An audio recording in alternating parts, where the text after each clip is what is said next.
আসসালামু আলাইকুম। Hello guys. পৃথিবীতে বাপ মাকলেও এখন নিরাপত্তা নাই। সেই জন্য বোনেরা, কোনো ছেলেরা যদি ডাক দেয় অবশ্যই কোনো দিন যাবেন না। কারণ এখনকার ভালোবাসার কথা কয়া মেরে ফেলাইতেছে, এখনকার ভালোবাসার কথা কয়া একজনের বাসা নিয়ে যেতেছে, এখনকার একটা ভালোবাসার কথা কয়া ঘোরার কথা কয়া এমন কিছু করতেছে। তে ছেলেরা কিন্তু আসলে পৃথিবীতে নষ্ট হয়ে গেছে গা। এখন আমি দেখি ছেলেগারে কোনো ধর্ম নাই, ছেলেরা ভালোবাসার কথা করলে পারে ঘুরতে যেতে চায়, ছেলেরা ভালোবাসার কথা করলে পারে অমুক জায়গায় নিয়ে যায়, অমুক জায়গায় নিয়ে যায়। সেই জন্য বোনেরা সাবধান হয়ে যাও, কখনো কোনো ছেলেগারের সাথে কোনো জায়গায় যাবে না। আল্লাহ কিন্তু এগুলো পরীক্ষা করতেছে। আল্লাহর একজনের দ্বারা আরেকজন সাবধান হইতেছে, আরেকজনের দ্বারা আরেকজন সাবধান হইতেছে। এই জন্য বোনেরা কখনো কোনো ছেলেগারের সাথে ঘুরতে যাইও না।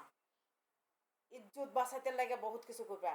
বাপ মাও বাপেক দিয়েও এখন বিশ্বাস নাই পৃথিবীতে। এখন বাপ দিয়েও কি হইতেছে।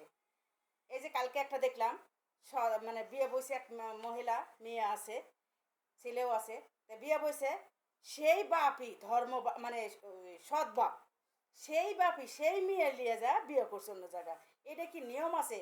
ওই যে বললাম না, রোজ কিয়ামতের আগে কত কিছু দেখাইব। দেখেন, রোজ কিয়ামতের আগে সব কিছু দেখাইতেছে। আল্লাহ নজিরা দেখাইছে। আল্লাহ বলছে যে রোজ কিয়ামতের যে কি কি হবে সেটা কেউ জানবে না। তো মানে রোজ কিয়ামত এসে গেছে। দুনিয়া আর ভালো মানুষ নাই।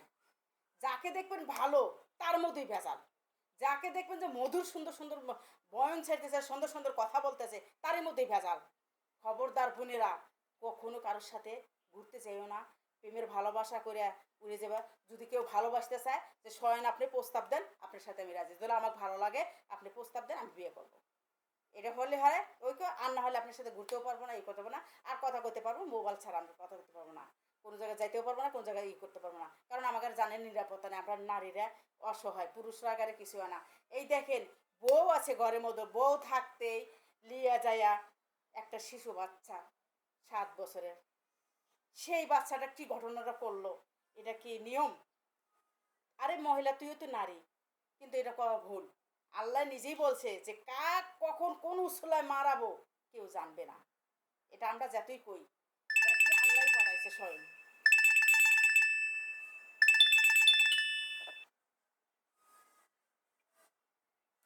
ঠিক আছে গাইস, কথাগুলো মিথ্যা না, এরকম কথাগুলো সত্য। আল্লাহ নিজেই বলছে যে আমি যার যে জায়গায় মৃত্যু থাকবো সেই জায়গায় আমি নিব। আর কোন যন্ত্রণা কিভাবে মারামো সেটা আমি করামো। মানুষ কিন্তু করে নাকি, এটা আসলে আল্লাহ আজরাইল অপরাধ পাঠাইছে। এই জন্যে, নাহলে ঘরের বউ একটু আমার একটা কথা কথা দেখলি পারি, কি রে তুই ওর সাথে কথা কলিকা, কি রে তুই ওর সাথে ওটা কলিকা।